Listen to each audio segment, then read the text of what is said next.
Hi, നമസ്കാരം. എൻ്റെ video കാണുന്ന എല്ലാവർക്കും എൻ്റെ ആശംസകൾ. ഇന്നത്തെ എൻ്റെ വിഷയമെന്ന് പറയുന്നത് മഴയും വെള്ളപ്പൊക്കവും എന്നതിനെ സംബന്ധിച്ചാണ്. നമുക്ക് 2019-ലും 2026-ലും വെള്ളപ്പൊക്കമുണ്ടായി. ജനങ്ങൾ ദുരിതം അനുഭവിച്ചു. സർക്കാർ ആനുകൂല്യങ്ങൾ നൽകി. പക്ഷേ ഈ ദുരിതം അനുഭവിച്ച ജനങ്ങൾ ആ ചെളികേറിയ വീടുകളിലേക്ക് തിരിച്ചു വന്ന് താമസിക്കുന്ന ബുദ്ധിമുട്ടുകൾ അതനുഭവിച്ചവർക്കേ അറിയാൻ കഴിയും. അപ്പോൾ നമ്മൾ തിരുവനന്തപുരത്തുകാർ സേഫാണ്, കുഴപ്പമില്ല എന്ന് ഒരിക്കലും ധരിക്കരുത്. കാരണം കോട്ടൂർ വനപ്രദേശം അത് ഒന്നൊന്നര സംഭവമാണ്. അതുപോലെ തന്നെ നെയ്യാർ ഡാം, അതുപോലെ തന്നെയാണ് അതിന് മറുസൈഡിലായിട്ട് കാളിപ്പാറ എന്ന് പറയുന്ന ഒരു ഒന്നൊന്നര സംഭവമുണ്ട്. അവിടെ പണ്ട് ചങ്ങല വലിച്ചു പോയിക്കുന്ന ഒരു സംഭവം, ക്ഷേത്രമൊക്കെ ആ കാളിപ്പാറയിലുണ്ട്. അത് കഴിഞ്ഞാൽ പിന്നെ വരുന്നത് ആടുതല്ലിപ്പാലം എത്തുന്നതിന് മുൻപ് ഇടത് സൈഡിൽ ഒരു 100 തരം പാറ, ഒന്നൊന്നര അല്ല 100 തരം പാറയുണ്ട്. അവിടെ ഒരിക്കൽ പാറ പൊട്ടി വെള്ളമൊഴുകി കുറേയൊക്കെ കൃഷിനാശം വന്നു. എങ്കിലും അത് പെട്ടെന്നങ്ങ് നിന്നു. അത് വലിയ ദോഷമില്ലാത്ത രീതിയിൽ അങ്ങ് മാറി. അത് കഴിഞ്ഞ് പിന്നെ വരുന്നതെന്ന് പറയുന്നത് നമ്മുടെ കാളിപ്പാറയാണ്. അവിടെയാണിപ്പോൾ വാട്ടർ ടാങ്കിൻ്റെ പുതിയ ഒരു പദ്ധതി തുടങ്ങിയിട്ടുള്ളത്. അത് ടൂറിസ്റ്റ് വില്ലേജാണ്. അപ്പോൾ ഇങ്ങനെയുള്ള പ്രദേശങ്ങളൊക്കെ നമ്മുടെ തിരുവനന്തപുരത്ത് ഉണ്ട് എന്നുള്ളത് തിരുവനന്തപുരത്തുകാർ മനസ്സിലാക്കുക. പിന്നെ പ്രധാന വിഷയമെന്ന് പറയുന്നത് വലിയതുറ കടൽ പ്രദേശവും നമ്മുടെ കരയും സമനിരപ്പാണ്. അതുപോലെ തന്നെയാണ് നമ്മുടെ വർക്കല പോകുന്ന വഴിക്കും അവിടെയെല്ലാം ഏകദേശം ഒരേപോലെ തന്നെയാണ്. അടിമലത്തുറ ഇവിടെയെല്ലാം ഏകദേശം ഒരുപോലെ തന്നെയാണ്. കടലും കരയുമെല്ലാം ഒരേ നിരപ്പിലാണ്. അപ്പോൾ നമ്മൾ പേടിക്കേണ്ടതായിട്ടുണ്ട്. നമ്മളും സേഫല്ല എന്നുള്ള കാര്യം നമ്മൾ അറിഞ്ഞിരിക്കണം, മനസ്സിലാക്കിയിരിക്കണം. പിന്നെ എൻ്റെ ഒരു അഭിപ്രായമെന്ന് പറയുന്നത് LDF സർക്കാരിൻ്റെ കാലത്ത് 10 കൊല്ലം കേരളത്തെ അരിച്ചു പറക്കി കൊണ്ടുപോയി. അപ്പോൾ പുതിയ സർക്കാർ വന്നപ്പോൾ അവർക്കിതെല്ലാം അന്വേഷിക്കാനേ സമയമുള്ളൂ. കാരണം മറ്റൊന്നിനും സമയമില്ല അവർക്ക്. അവരതിൻ്റെ പുറകെ പോകുമോ, പുതിയ കാര്യത്തിൻ്റെ പുറകെ പോകുമോ, എന്ത് ചെയ്യണമെന്ന് അവർക്ക് തന്നെ അറിയില്ല.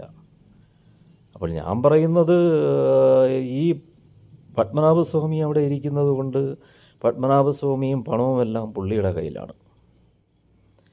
അപ്പോൾ ഇവിടെ ഒരു സുനാമി വന്ന് ഇത് കംപ്ലീറ്റ് അങ്ങ് കൊണ്ടുപോകണം. എന്നാലേ ഈ രാഷ്ട്രീയക്കാർ പഠിക്കുകയുള്ളൂ. കാര്യം എന്താണെന്നറിയാമോ? നമ്മളെ കുഞ്ഞുനാളിൽ സ്കൂളിൽ പഠിപ്പിച്ചപ്പോൾ ഒരു സത്യവാചകം ചൊല്ലിത്തരാറുണ്ടായിരുന്നു, പഠിപ്പിക്കാറുണ്ടായിരുന്നു. ഇന്ത്യ നമ്മുടെ രാജ്യമാണ്. എല്ലാ ഇന്ത്യക്കാരും നമ്മുടെ സഹോദരി സഹോദരന്മാരാണ്. രാഷ്ട്രീയക്കാർക്ക് അത് എത്ര കറക്റ്റായിരിക്കുന്നു എന്നാൽ നിങ്ങൾ ചിന്തിച്ചു നോക്കൂ. ലാവലിൻ കേസ് എന്തായി? അതിനെപ്പറ്റി വല്ല അറിവുണ്ടോ? അപ്പോൾ കോടതിയിൽ കേസ് പോയാൽ അവിടെ ജഡ്ജിമാരെല്ലാം പൊട്ടന്മാരാണ്, കണ്ണ് കണ്ടുകൂടാ. ഈ കേസുകൾ ഇങ്ങനെ നീണ്ടു പോകും. ഇതെല്ലാം പൈസയുടെ ബലത്തിലാണ്. കൈക്കൂലിയുടെ ഇതിനകം തന്നെ ഒരു ജഡ്ജി അറസ്റ്റ് ചെയ്തതെല്ലാം നിങ്ങൾക്കറിയാമല്ലോ. അപ്പോൾ ഇതാണ് നമ്മുടെ നാട്. അതുകൊണ്ട് സുനാമി വന്ന് ഇതൊക്കെ അങ്ങ് തീർന്ന് പോകണം. ഞാനുൾപ്പെടെ, ഞാൻ തിരുവനന്തപുരത്തുകാരനാണ്. ഇത് നമുക്ക് സഹിക്കാൻ പറ്റാത്തുകൊണ്ടുള്ള ഒരു കാര്യമാണ് ഞാൻ ഈ പറയുന്നത്. നമ്മുടെ ശബരിമല വിഷയം എന്തായി? ഡൽഹിയിൽ ഉണ്ണിപ്പോറ്റി കുഞ്ഞമ്മയ്ക്ക് നൂല് കെട്ടി കൊടുത്തതുകൊണ്ട് CBI അന്വേഷണം നടക്കില്ല. ഇപ്പം നമ്മുടെ ലീഡറിൻ്റെ മകൻ പറയുന്നത് എന്താണെന്നറിയാമോ? അത് കോടതി അന്വേഷിക്കുകയല്ലേ, കോടതി അന്വേഷിക്കട്ടെ എന്ന്. ഇലക്ഷന് ജയിക്കുന്നതിന് മുമ്പ് എന്താ പറഞ്ഞത് ലീഡറുടെ മകൻ? ശബരിമല വിഷയമെന്ന് പറയുന്നത് ജനങ്ങളുടെ അമ്പലമാണ്. അത് CBI അന്വേഷിച്ചേ പറ്റൂ. അതിൽ മാറ്റമൊന്നുമില്ല. ഹൈക്കോടതി അന്വേഷിച്ച് എന്തായി? 1-2 പേരെ കൂടെ അറസ്റ്റ് ചെയ്തു. അതിന് 4-5 ദിവസം കഴിയുമ്പോൾ മറ്റവരെ വിട്ടതുപോലെ ഇതുപോലെ ഇവരെയും വിടും.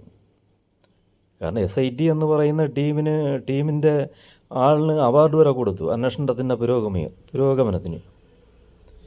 അപ്പോൾ ഹൈക്കോടതിയിൽ ഏകദേശം ഇത് 1.5 വർഷമായി.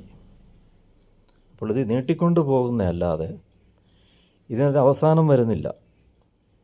ജയറാമിൻ്റെ വീട്ടിൽ ഈ സാധനം പോയെന്ന് പറയുന്നു. ഇത് ഒറിജിനലാണോ ഡ്യൂപ്ലിക്കേറ്റാണോ അവിടെ പോയത്? ഇതേത് വഴി കൊണ്ടുപോയി?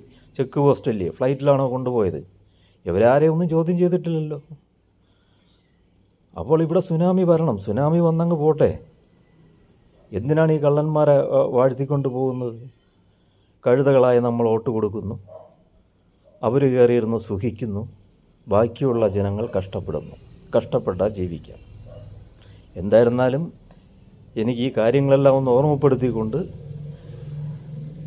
ഈ വീഡിയോയിലേക്ക് നിങ്ങളെ ഞാൻ പറയുന്ന കാര്യങ്ങൾ തെറ്റാണെങ്കിൽ ക്ഷമിക്കുക, സ്ക്രോൾ ചെയ്തു പോവുക, ശരിയാണെങ്കിൽ അംഗീകരിക്കുക എന്ന് മാത്രം പറഞ്ഞുകൊണ്ട് നിങ്ങൾക്ക് എൻ്റെ നന്ദി, നമസ്കാരം, ശുഭരാത്രി ആശംസകൾ.